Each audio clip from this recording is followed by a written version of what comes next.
Hello hello, j'espère que vous allez bien. Ça me fait très bizarre de faire cette introduction puisque ça fait littéralement plus de 2 mois que je n'ai pas tourné une vidéo. Voilà, déjà vous êtes restés 2 mois sans vidéo sur la chaîne, mais j'en avais tourné une il y a longtemps que je vous ai posté. Mais là ça fait littéralement 2 mois, plus de 2 mois même, que je n'ai pas tourné. Bref, du coup aujourd'hui je reviens enfin, en cette fin mars, pour vous faire mon update lecture du mois de janvier. Et il me semble que je vous l'avais dit dans mon update lecture du mois de décembre, mais ma dernière lecture de 2021 c'était le tome 1 de Méfie-toi de nous de Juliette Bond. Et ben ma première lecture de 2022 c'était le tome 2, tout simplement. Je fais très rarement ça, de lire les tomes de saga d'affilée, vous le savez, hein. D'où s'explique le nombre de mes sagas en cours, hein.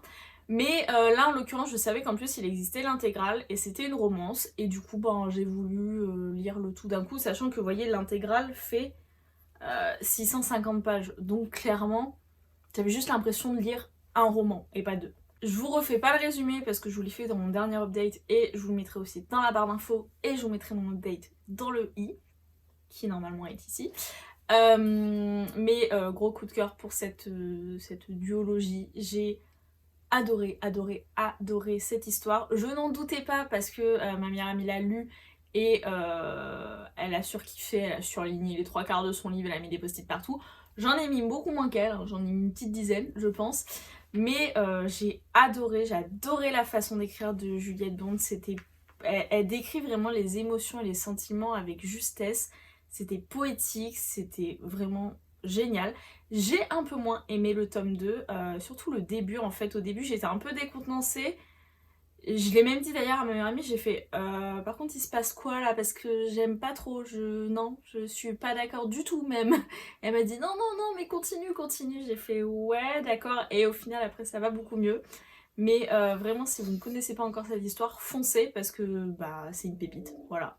Ensuite j'ai continué le mois avec une BD, alors là c'est le tome 1 mais moi c'est le tome 2 que j'ai lu mais je ne l'ai plus parce que je l'ai déjà revendu.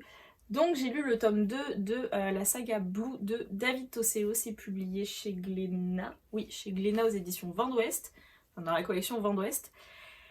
Et ben vous vous en doutez je pense, mais si je ne l'ai plus et que je l'ai revendu c'est parce que je n'ai pas aimé. En fait j'avais lu ce tome 1 il y a fort longtemps, hein, fort longtemps.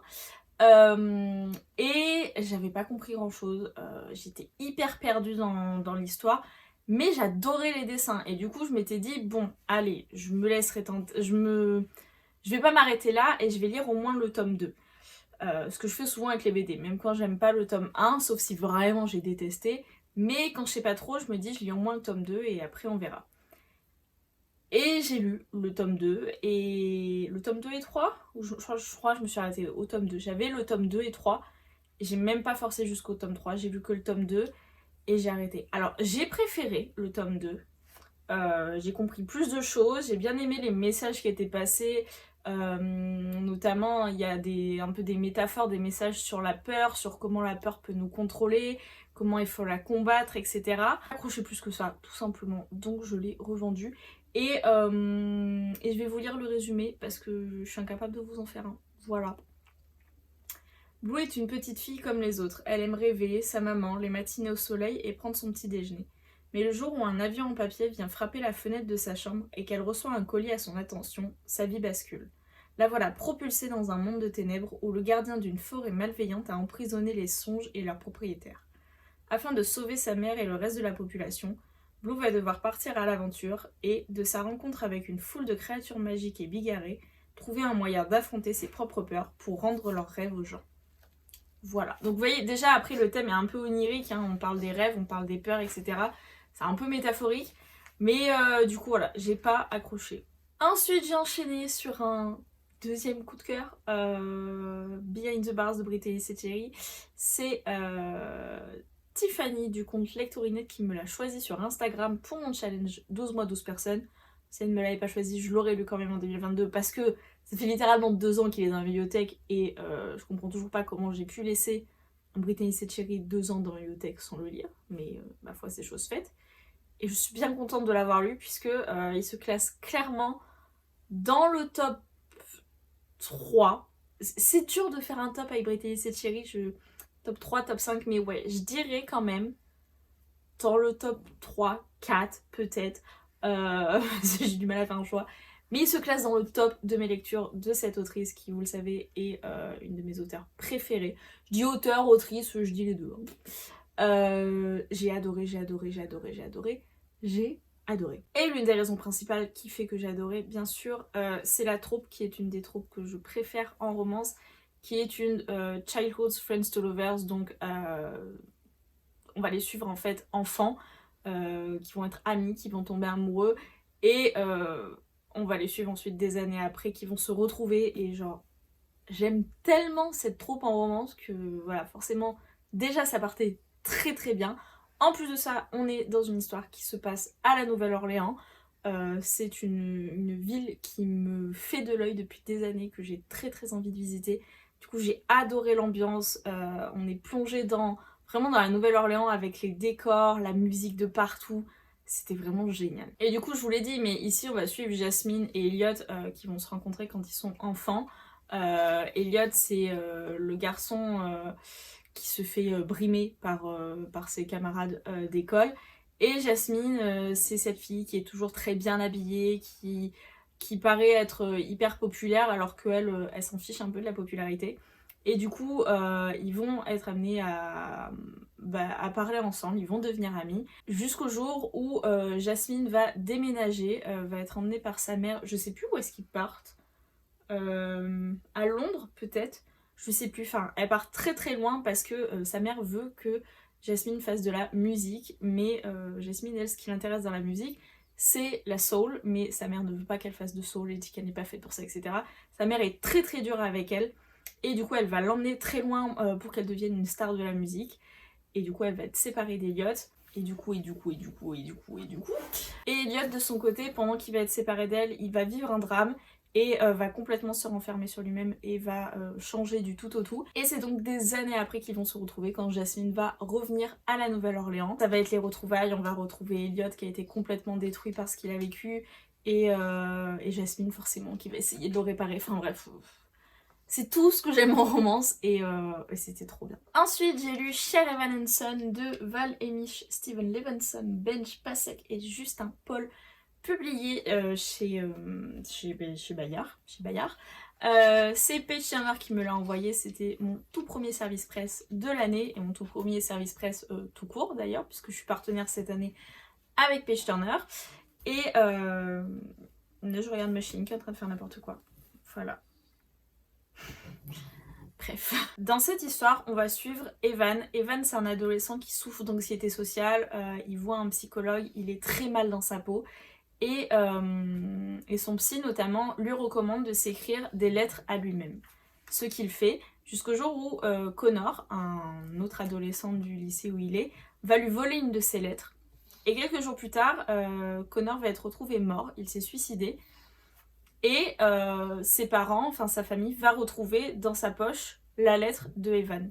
Cette lettre qui est adressée à lui-même. Evan l'a adressée à lui-même en commençant par « Cher Evan & Son ». Sauf que du coup, comme les parents de Connor vont retrouver cette lettre adressée à Evan, ils vont penser que Evan était l'ami de Connor, alors qu'ils pensaient que leur fils n'avait pas d'amis. Connor, c'était un peu la brute du lycée, il était compris par personne, il passait un peu pour le rebelle. Et du coup, les parents de Connor vont penser que Evan était son ami, son meilleur ami, et qu'il était le seul à être là pour lui. Evan aurait pu dire la vérité et dire que Connor n'était pas son ami, mais il ne le fait pas, et à partir de ce moment-là, en fait, il va se retrouver pris dans un cercle infernal où il va continuer à mentir en se rendant compte que, en fait, en mentant et en devenant le meilleur ami de l'adolescent qui s'est suicidé, bah, il devient populaire, il est plus invisible en fait aux yeux des autres, et ça lui plaît. Et du coup, bah, il va rester enfermé dans ce mensonge, il va mentir de plus en plus, rajouter des informations en son mensonge qui va grossir de plus en plus. Et c'est assez perturbant parce que du coup, on est dans ses pensées et on le voit qui se dit que c'est pas bien ce qu'il fait, mais en même temps, oui, mais sa vie est mieux comme ça, mais quand même c'est pas bien. Et on voit comme ça son cœur qui balance et qui se dit mais qu'est-ce qu'il faut que je fasse vraiment? Et du coup, tout au long de l'histoire, on se demande vraiment jusqu'où ce mensonge va aller. Est-ce qu'à un moment donné, il va dire la vérité? Et c'était sympa. Alors, c'est pas un coup de cœur, mais c'était une bonne lecture. J'ai bien aimé les sujets abordés. En revanche, j'ai trouvé que la fin était trop simple, trop facile, trop rapide, mais néanmoins c'était une bonne lecture et je serais curieuse de voir la comédie musicale du coup qui a été faite à la suite de ce livre. Après, je me doutais que ce serait pas un coup de cœur parce que c'est du contemporain et que c'est pas mon genre de prédilection, mais je suis quand même contente de l'avoir découvert. Ensuite, j'ai lu un livre que j'ai pu recevoir grâce à NetGalley, c'était le tome 1 de la saga Callie et Caïdon qui s'appelle Hidden Scars. C'est écrit par Jessica Sorensen. Alors, dans cette histoire, on va suivre Callie et Caïdon, sans rire. Callie et Caïdon qui se connaissent pas plus que ça de base, ils étaient dans le même lycée mais ils se sont jamais vraiment fréquentés. La seule fois où ils se sont vraiment adressés à la parole, c'est pendant une soirée où Kylie est venue en aide à Caïdon, je n'en dirai pas plus. Et ils vont se retrouver finalement à l'université et ils vont commencer à se côtoyer là-bas. Et du coup petit à petit on va découvrir leur passé à tous les deux, les choses qu'ils ont vécues tous les deux. Ils ont tous les deux vécu des choses assez traumatisantes. On parle notamment dans ce livre de violence physique, de violence morale, de viol. Voilà, donc beaucoup de sujets durs qui auraient pu me faire adorer ce livre, vraiment parce que j'aime les romances comme ça où il y a des sujets assez durs qui sont abordés. Et pourtant, ça ne l'a pas vraiment fait avec moi. Ça ne l'a pas fait avec moi pour une simple et bonne raison que je n'ai pas accroché avec la plume de l'auteur. Alors, ça m'arrive très rarement vraiment de me rendre compte qu'il y a une plume qui ne me plaît pas du tout. Des fois, je suis pas emportée, mais la plume passe, je la trouve pas exceptionnelle, mais il n'y a pas de souci. Là, j'ai vraiment eu du mal avec la façon d'écrire de l'auteur. Et je trouvais tout simplement que les émotions, les sentiments n'étaient pas assez développés. On passait trop rapidement sur les sujets difficiles notamment. Et du coup, ça m'a déplu. Du coup, je ne lirai pas la suite de cette saga. Et enfin, la dernière lecture du mois de janvier, c'est aussi une lecture que j'ai pu avoir grâce à NetGalley. Et c'est une BD. C'était l'un des tomes de la saga U4 qui est sorti chez Dupuis. J'ai lu du coup le tome Stéphane au mois de janvier. Et cette saga, en fait, à la base, c'est 4 romans. À chaque fois, on est sur un personnage. Donc, on a Stéphane, Corridwen, Yanis et Jules. Je crois que c'est Jules, oui, il me semble. Et dans cette histoire, du coup, on va être plus ou moins à notre époque, mais en mode un petit peu post-apocalyptique, puisque il y a un virus qui a décimé quasiment tous les adultes et tous les enfants. Il n'y a que les adolescents qui ne sont pas touchés par ce virus. Du coup, la nouvelle population est faite quasiment exclusivement d'adolescents qui vont devoir du coup s'organiser pour vivre, pour survivre, avec du coup, vous vous en doutez, toutes les conséquences qui vont avec, la délinquance, le pillage de certains endroits, certaines personnes qui veulent prendre le pouvoir. Enfin voilà, on va déjà avoir tout ça. Et on va suivre du coup dans les 4 tomes. En fait, les 4 tomes peuvent se lire dans le sens que vous voulez.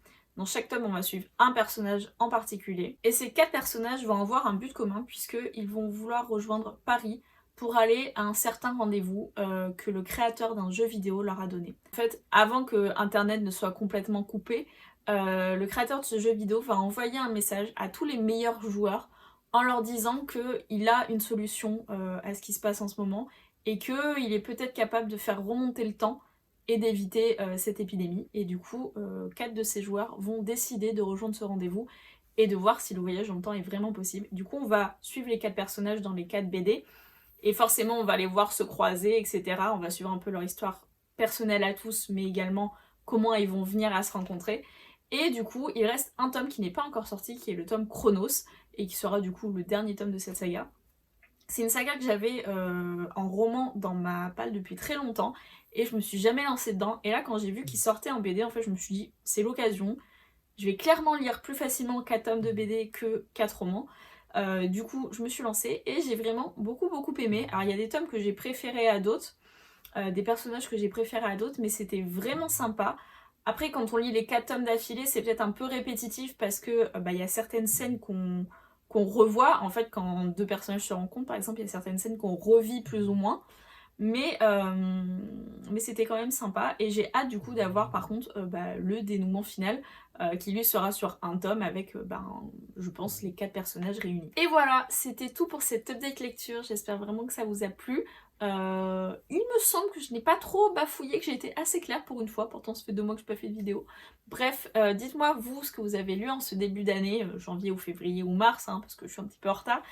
Dites-moi si vous en avez lu certains que je vous ai présentés aujourd'hui. Si peut-être je vous ai donné envie d'en découvrir certains.